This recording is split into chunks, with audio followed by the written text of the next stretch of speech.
welcome to another episode of Practical IT. In this episode, we're going to be taking a look at PeppermintOS. This is a lightweight OS based on Ubuntu 16.04 long-term support. And so let me turn off the camera and we'll start by taking a look at the website. Lightning fast, lightweight, Linux-based OS, secure, stable, and fully customizable. And they've got some interesting features. They've got a custom settings panel, software manager, and their ICE application, which allows you to make your own little launcher apps for websites. Kind of a cool idea. Peppermint community. And in the press, it is available as both a 32 and 64-bit version. This is getting to be more and more rare with Linux as we've progressed through 2017. I would imagine that as we go through 2018,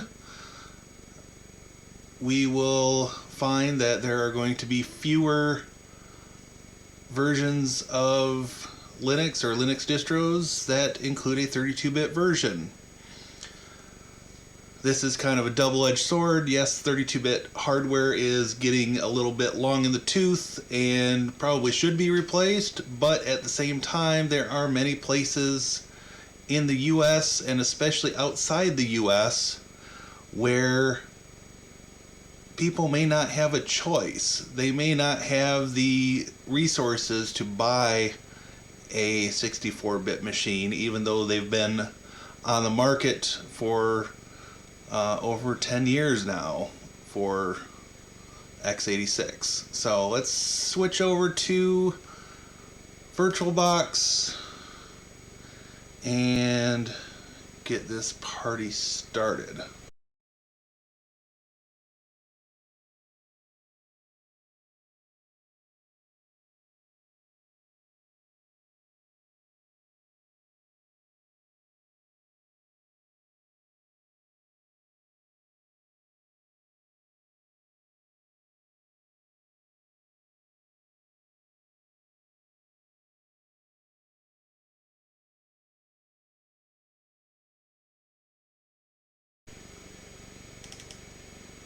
Alright, we're going to just go ahead and install.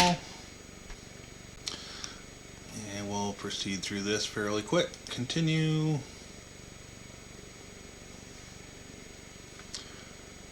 Download updates. Install third party. Continue.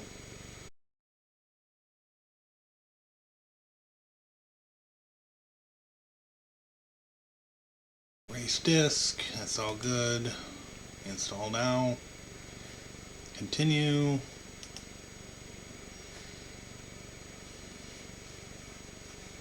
Continue, because I am in the Eastern time zone. Add a user. Of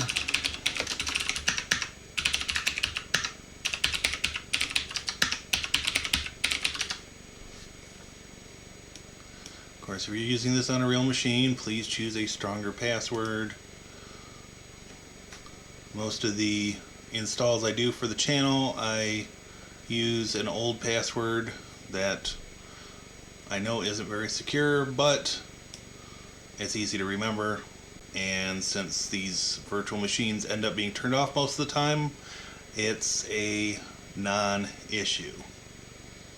Again, if you're going to use this for a production machine or on physical hardware, please set a long password, uppercase, lowercase, letters, and numbers, as well as special characters. At least 12 characters long in total.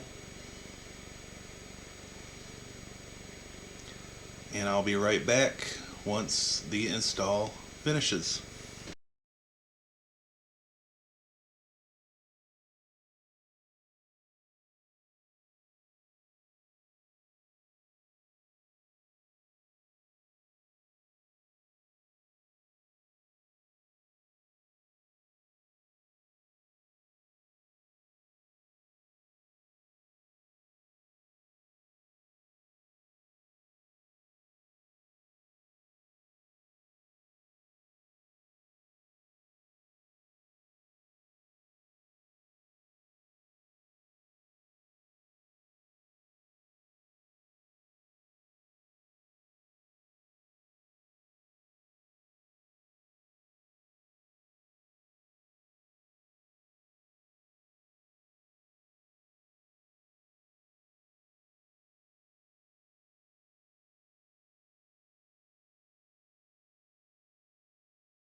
Alright, let's restart.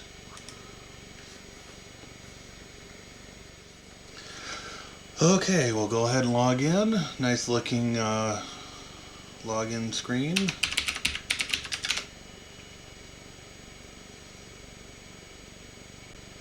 Alright, so let's poke around here a little bit. Right click menu. I have open in terminal, desktop, change background, launch Peppermint settings panel. It's kind of nice to have in the right click menu. Nice custom settings panel.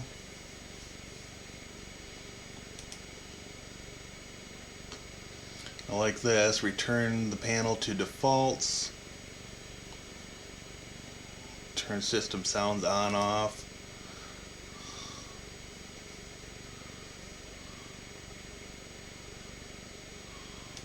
We'll go ahead and turn those on. Let's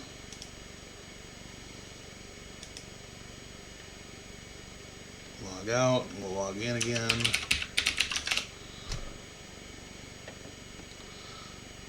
Down here.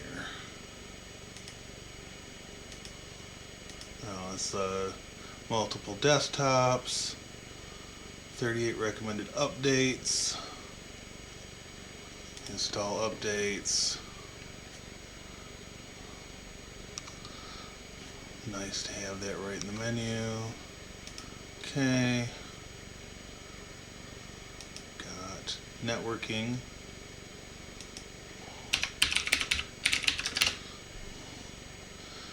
Got this guy, computer,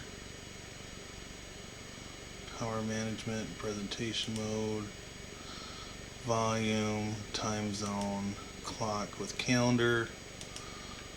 That's pretty slick.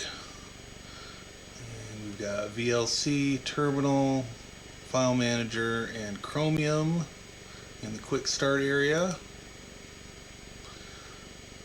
Decent looking menu. I'll go ahead and launch their ICE application.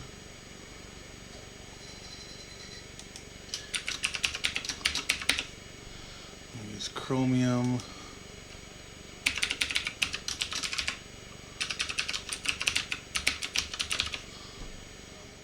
For Office, we've got Google Drive. Internet has Chromium installed. A lot of this is online stuff. Now keep in mind that PeppermintOS did exist before Chrome OS, so you would be incorrect in thinking that it's derivative of Chrome OS, but the ideas are pretty similar, although we still get access here to a lot of our normal desktop applications. So once this is done applying updates, we'll take a look at the software center that they include with PeppermintOS. So let's look at the software manager, and we want to install some of the applications I typically use on any desktop system. Part of my approach to computers is I try to use the same tools across all operating systems whenever possible. We'll go ahead and use their search. I know I need a LibreOffice. And we'll go ahead and install that. Go back to categories. Let's look at some of the other stuff they've got available here. Firefox. I know I'm going to want. FileZilla is a staple. Graphic Arts Pack. And we'll do networking. Alright, so that gets us the featured ones. Let's look at system tools. BleachBit is probably a good one to have. Similar to a utility like CCleaner. Let's look at games just to see what we've got available. Let's go ahead and get Wine installed. Alright, I'll be back in a few moments after the install concludes. Alright, let's look at what we've got.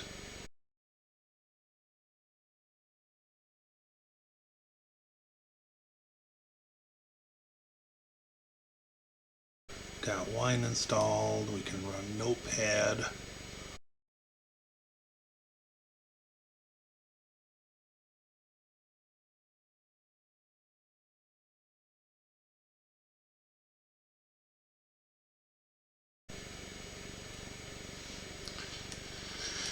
And then we've got our Notepad, which is alright. And let's see, we've got Firefox installed now.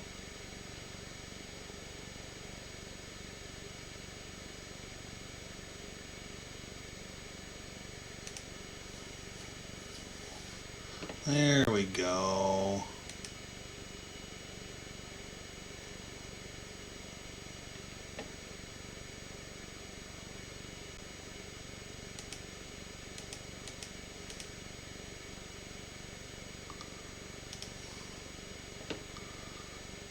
Which version we're on here. 57.03.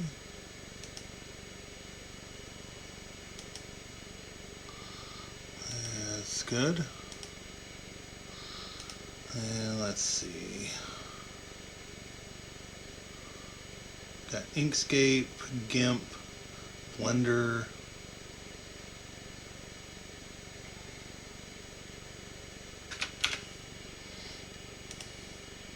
Okay, we're booted back up. And let's check a couple of the applications and see if we can't get them to run.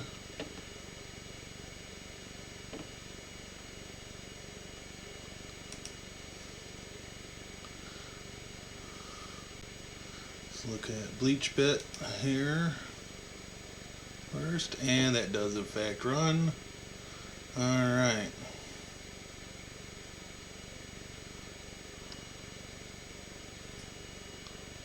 Okay, let's just do that. Do that.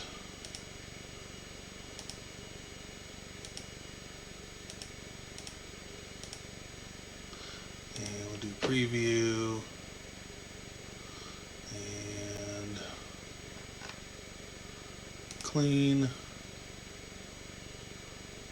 Yes. Preview.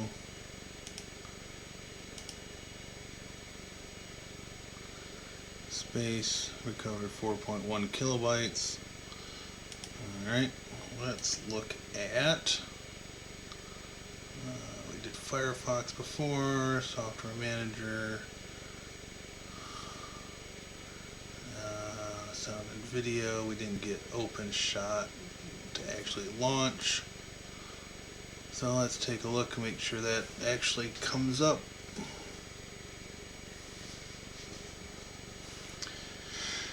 And it does. Fairly clean interface. Pretty obvious that it's inspired, at least in part, by iMovie on a Mac.